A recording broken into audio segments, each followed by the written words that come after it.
Tokrat v občinskem informatorju. Klavrno stanje kopališča Pristan direktor Mežnar dobil še nezaupnico. Skladišča Rdečega križa se praznijo. Otvoritev trgovine Škrnicl na Ptuju. Januarsko hujšanje zamenjajte z zdravim načinom življenja za vso leto. V Selnici ob Dravi predstavitev šolskih in mojstrskih kat karateja. Lepo pozdravljeni. Začenjamo v Mariboru. Zdi se, kot da je kljub vsem opravljenim in načrtovanim delom v kopališču Pristan tam vse obstalo. Celotna zgradba z dotrajanimi okni čaka na energetsko sanacijo. Srednji bazen je brez vode, brez dovoljenja, z mokrimi stenami, na katerih se nabirate vlaga in plesen, čeprav so vodo iz njega že izpustili. Ob boku vsemu pa je direktor športnih objektov Maribor, ki upravljajo s kopališčem, dobil še nezaupnico strani zaposlenih. Srednji bazen v kopališču Pristan je brez vode. Na stenah kopališča ob bazenu pa se nabira vlaga, višje tudi plesen. Krivo naj bi bilo to, da je bil pri delih prekinjen prezračevalni sistem. Med investicijo se je prezračevanje prekinilo, tako da sedaj ob srednjem bazenu ni prezračevanja in je to načrtovano v nadaljnji investiciji, ki vključuje tudi energetsko sanacijo kompletnega kopališča. V naslednji fazi, čeprav niti ta še ni končana, bo na vrsti še dokončanje garderobe, menjava oken in celotna energetska sanacija objekta. V naslednji delu investicije sledi tudi garderobe, omarice, ki bodo v tem prostoru, kjer sedaj stojiva, ter pa, kot sem že dejal, prezračevanje in pa energetska sanacija kopališča. Do sedaj pa je bilo izvedena ta bazenska školjka in pa bazenska tehnika. Direktor pravi, da za sedanje zatečeno stanje ne moremo kazati s prstom na odgovorne. Kdo je kriv, da je v postopku šlo narobe, pa naj bi pokazala revizija. To je naročila mestna občina Maribor. Naj bi pa sam dobil nezaupnico strani zaposlenih po poročanju nekaterih medijev zaradi kršenja pravic delavcev in zakonodaje. Sam odgovarja tako. Glede nezaupnice je pa tako, da je bila glasovana na pobudo nekaterih posameznikov, ki so že dalj časa del našega kolektiva. Te posamezniki so spodbujali glasovanje o nezaupnici, ki sploh nimajo mandata niti poslanstva o tem glasovanju. Namesto, da bi del zaposlenih pomagal, da čim prej pridemo na pozitivno poslovanje, se zdaj ubada z spodbujanjem dela zaposlenih, da glasuje o tem, o čem sploh nima mandata in poslanstva. In medtem, ko se bo glasovalo o tem, bo preteklo še nekaj vode, a ne tiste v srednjem bazenu kopališča Pristan. Ta bo do nadaljnjega še zaprt.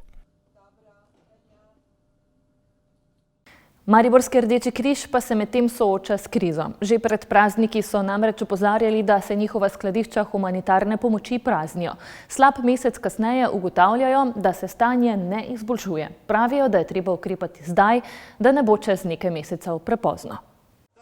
Še pred iztekom leta je sekretar Mariborskega Rdečega križa Metod Dolinšek opozoril, da bo letos hudo, saj je materialne pomoči za socialno šibke vse manj, prav tako pa se zmanjšuje tudi pomoč Evropske unije. Leto, ko bo materialne pomoči, ki bo na voljo nam za pomagati ljudem v stiski, iz naslova Evropske unije za 1/3 manj. Zdaj, nekateri to z lahkoto pač sprejmejo to, ko pa mi to prenesemo na drugo stran, pa povemo, da to okoli 80 ton hrane manj, pa da je to okoli med 10 in 12 tisoč paketov, ki jih lahko razdelimo manj, da to pomeni pri teh paketih 4 mesece od 12, ki mi nimamo ljudem kaj dati, pa postane zadeva, zgleda še dosti drugače, kot zgleda samo na prvi pogled, ko rečemo, da pač je to tretjina manj. Tretjina manj pomeni, da bi bilo 10 tisoč ljudi brez prejete pomoči, 4 meseci pa, da bi bilo pomoči samo še do junija. Zaloge pa pravzaprav kopnijo še hitreje, tako da bi morali glavni akterji, Rdeči križ, Mariborska občina, ministrstvo, pa tudi druge humanitarne organizacije stopiti skupaj. Glavnina ljudi namreč prihaja iz Maribora. Glavnina ljudi, ki pomoč prejema iz tega naslova, vsekakor prebivalcev Maribora. Pomoč mi delimo samo tukaj v humanitarnem skladišču in potencialni upravičenci recimo iz Vurberka, ki ga tudi mi pokrivamo, ali pa iz Gradišča na Kozjaku, ne bodo se vozili v Maribor po to pomoč. tako da je to pač pretežno breme, mora biti mestne občine Maribor. In posluha po njegovih besedah v zadnjem času ni veliko, čeprav imajo skupaj interventne programe. Narediti bi bilo treba več. Na tem mestu moramo pojamrati, da smo v septembru vložili prosili za dodatna sredstva za aneksom, zato ker smo že videli, kaj se dogaja pač na tem področju prehrane in nam je že začelo zmanjkovati in da pač potrebe so enake, da nič ne padajo, pa so nam nažalost naš potrebni znesek zelo oklestili, tako da realno nismo mogli mi mestna občina Maribor. Tako da ta aneks, ki je bil že z naše strani po našem razumevanju usklajen, je potem v zadnjem trenutku pač bil spremenjen. In da ne bodo ljudje čez 2 meseca ali pa čez 4 mesece brez hrane, je zdaj zadnji čas, da se glavni akterji zganejo in pomagajo. Danes pa so javne službe Ptuj v prostorih nekdanje trgovine Bratje Reš Žerak na Volkmerjevi cesti odprli trgovino Ptujski škrnicl. Na voljo so izdelki in pridelki iz kmetij iz lokalnega okolja, dodali pa so tudi uporabne rabljene izdelke centra ponovne rabe. Z novo trgovino so tako uresničili večletna prizadevanja po približanju lokalno pridelane hrane mestu oziroma prebivalcem, ki živijo v središču Ptuja. Glede na samo umestitev trgovine, ki je na Volkmerjevi cesti v neposredni bližini blokovskega naselja, so to namero tudi izpolnili. V trgovini bo tako mogoče kupiti izdelke pridelane na lokalnih kmetijah. Pa ne samo iz tega našega območja, ampak tudi iz drugih regij, ki so nekako karakteristične za pač tisto območje, torej iz Primorja, že danes lahko recimo kot olivno olje, izdelke piranskih solin in te bomo potem nadgrajevali tudi še naprej. Poskušali pa slediti predvsem željam in pa potrebam, ki jih bojo imeli naši kupci, ki upam, da nam jih bojo tudi prenesli. Mrežo prodajalcev sicer širijo dnevno. Te izdelke bi želeli spraviti tudi v javne zavode, šole in vrtce. Ponudnikov je trenutno med 20 in 25, bodo pa mrežo, kot že rečeno, širili. Sicer pa je politika in poslanstvo trgovine Zero Waste. Ne želimo več, izogniti pa se povsem ne moremo, ampak vsaj čim manj uporabe nekih plastičnih embalaž, plastičnih izdelkov, tako da poskušali bomo prodajati čim večji meri tudi v rinfuzi, torej pakirati v neke škrnicle, po trgovinici se sprehodi z pletenim košaro, tako da tudi obiskovalec že skozi ta vidik bo nekako lahko se malo, bi rekel, zamislil ali pa osredotočil na to, kaj bomo naredili v okolju in pa kaj bomo pustili s svojim otrokom, če ne bomo razmišljali že sedaj o tem delu. Tako da pri nas teh plastične embalaže ne bo. Tako bodo kupci, ki bodo obiskali Ptujski škrnicl, izdelke kupovali tudi v škrniclu, nekaj teh izdelkov bo namreč mogoče kupiti tudi v rinfuzi. Sicer pa so vsi mnenja, da je tovrstna trgovina korak v pravo smer, da se tudi Ptuj približa v vzoru večjih mest, ki lokalno pridelano hrano približujejo centrom mesta in tako prebivalcem ponudijo kvalitetno, ekološko pridelano, predvsem pa domače in zdravo. Absolutno bi si ja želela, da smo v celoti usmerjeni v zero waste politiko, zaradi tega, ker veste, da imamo s smetmi velike probleme, čeprav mogoče tudi ena pohvala vsem občankam in občanom, ker je v zadnjem času res opaziti, da se zelo trudijo tudi pri ločevanju odpadkov, kar je prvi korak k temu, da zmanjšujemo, da lahko čim več recikliramo, da lahko tudi čim več ali pa čim manj takih in drugačnih odpadkov pridelamo, tako da to bi res bila smer, ki bi si jo želela za vse nas. V trgovini svoje izdelke prodajajo lokalni ponudniki, ki so rade volje pristopili k sodelovanju. Ja, dobili smo povabilo in smo se odzvali. Naši artikli so dejansko, imamo sadjarstvo in poljedelstvo, ekološka pridelava, tako da so mlevski izdelki, žita, potem pa tudi izdelki iz sadja. Gre za prvo tovrstno trgovino na Ptuju. Kaj vi pravite, je to potrebno? Ja, mislim, da je, ker trendi se vračajo k lokalni oskrbi, tako da mislim, da je sigurno in ideja je zelo dobra. Zanimanje za trgovino so Ptujčani in Ptujčanke pokazali že na otvoritvi, nekaj obiskovalcev pa bo trgovino obiskalo pogosto. Najprej bi čestitala vsem tistim, ki so se spomnili na to. Zelo sem vesela, tudi jaz rada kaj podarim, ali kar se tiče centra za ponovno uporabo. Sicer pa se zelo zdravo prehranjujem. Sem pač prebolela eno težko bolezen in me veseli, da bom lahko kupovala domačo hrano.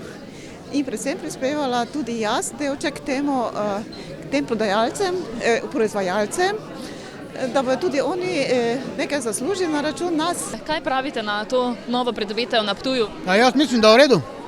Ste tudi vi sami prišli sem kupiti kaj? Ja, mislim, da večkrat ja. Ja, mislim, da je bilo potrebno nekaj takega tudi tu najti, tako da Sem kar zadovoljen. Ja. Našlo se pa marsikaj, ne? Tako od teh domačih stvari, kar je pač potrebno za ta okoliš in to, tako da bomo zadovoljni s tem. Ne. No, I think it's good. Think globally, act locally, that's what they say. So, Mislim, da je kar pripomogla k temu razvoju Ptuja. Boste tudi sami se poslužili obiska te trgovine pa kupili kaj? Ja, glede na to, da smo v bližini, domujemo, bomo verjetno se tudi pridobili tega, da bomo prišli sem. Ne? Tako boste z nakupom v ptujskem Škrniclu prispevali tudi k razvoju kmetij v lokalnem okolju, trgovina pa bo odprta vsak dan v tednu in v soboto do 12. ure. Mnogi so sklenili novoletno zaobljubo, da bodo v januarju začeli pospešeno hujšati. Na Centru za krepitev zdravja Maribor pa ob tem svetujejo, da se namesto instantnega in hitrega hujšanja, ki vključuje intenzivno rekreacijo in odrekanje hrani, odločite za počasno in bolj uspešno spremembo načina življenja in hujšanja na daljši rok. Januar je tisti mesec, v katerem se ljudje lotimo izpolnjevanja novoletnih zaobljub. Na prvem mestu je to hujšanje. Drugi pa prisegajo na zdrav način življenja vse leto. Ne hujšam, vedno enako približno jem, pa hujšam, to je brez veze, neka dieta, ker potem, ko začneš normalno živeti pa jesti, se zrediš še za več, kot si prej shujšal. ne vem, to je zame vprašanje, ki ni več aktualno zame. Drugače pa pravzaprav smo celo življenje malo hujšali, ne? Malo diete, gor dol. Mariborski center za krepitev zdravja priporoča, da se ljudje ne lotevajo hitrega, drastičnega hujšanja, pri katerem bi trpelo telo, ampak da se tega lotimo premišljeno in na zdrav način. Ko pa pridajo k nam, pa jih naučimo pravilne spremembe življenjskega sloga, da morajo skozi vseh 5 faz, od razmišljanja, najtežji vztraji, ki prideta potem februarja, marca vztrajanje in faza ponovitve in potem so pri nas 1 leto. To je tisto, da spremenijo, če želijo shujšati doživljenjsko, prehranske in tudi gibalne navade. Drastične spremembe namreč škodijo tako telesu kot našemu počutju, kilogrami pa se lahko po hujšanju, če ne spremenimo navad, tudi hitro vrnejo. Pomeni, po domače povedano, da pretiravajo, izgubijo tudi 5 kg v enem tednu, v enem mesecu tudi lahko 10 do 15, kar je sicer za človeka super krasen uspeh, ampak na dolgi rok to ni vredno ne za telo, ne za posameznika, ker je telo bolj pametno kot mi sami, pride do jojo učinka, vse tisto, kar smo izgubili, ponavadi dobimo krat 2 ali krat 3 nazaj. Začeti je treba z mirno rekreacijo, saj mnogi niso telovadili že več let. Priporočljivo je pol ure hitre hoje na dan, da se rahlo spotimo, rahlo zadihamo, vsak dan stopnjujemo tempo, ker spet naredimo več škode kot koristi, če nismo se gibali, nismo se ukvarjali s telesno dejavnostjo in potem pride do visokega srčnega utripa in če je nekdo srčni bolnik, lahko spet to bolezen poslabša. Tako da postopoma priporočamo tudi, da poiščejo strokovno pomoč strokovnjakov. Ob tem pa ne smemo pozabiti na raznoliko prehrano, veliko sadja in zelenjave, ki jo imamo pravzaprav na voljo vse leto. Zato je prav, da posežemo po zdravi prehrani. V Selnici ob Dravi pa so že 4. pripravili gala prireditev, na kateri so predstavili vseh 26 šolskih in mojstrskih kat karate Shotokan. Vsako leto na njej sodeluje več članov in članic slovenskih karate klubov, obenem pa tudi vse več obiskovalcev.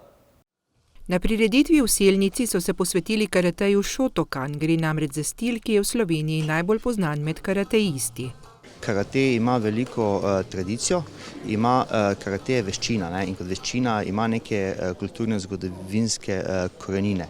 In tako tudi vzgajamo otroke in vse ostale tekmovalce, ne? Da lahko tudi po neki tekmovalni karieri dalje trenirajo karate v tem duhu. Tudi v Rušah, kjer so mnogi Selničani začeli, nato pa ustanovili svoj klub, je karate prisoten že 45 let. Zanimanje za karate pa je v obeh krajih veliko. In tako kot so generacije, tako pač tudi karate danes. Ne.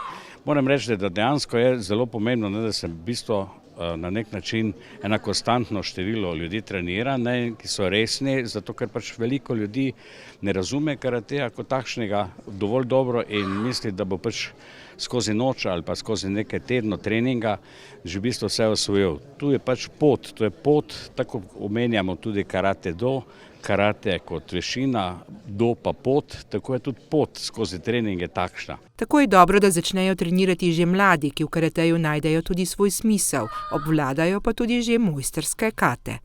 Ja, pač na nek način pri katerih katih je fajn, pri katerih pa je težje, pa tudi malo bolj težje, ker moraš boljše stave pa vse to delati. Ja, pač se moraš tudi veliko znati zaradi tekem, ampak če se naučiš. Kako pa mora biti to zdaj natančno? Je to dolgo časa trenirate? Ja, da dopolnjujemo stave, da vrede dol stisnemo, pa... Ja, pač veliko časa, rabiš. Naučijo pa se tudi, da je karate šotokan šport, v katerem lahko uživaš vse življenje, ne samo v tekmovalnem obdobju. Poglejmo pa še, kaj se te dni dogaja v naših krajih. Ta petek, 17. januarja, bodo ob 15. na Ptuju otvorili pasji park na Osojnikovi ulici pri bloku številka 21. V hramu Arnolda Tovornika v Selnici ob Dravi pa ta petek ob 19. predstava Kaj je videl Butler. Toliko zaenkrat, spremljajte nas tudi na spletnih portalih lokalec.si in nebereport.si. Lep dan še naprej in nasvidenje.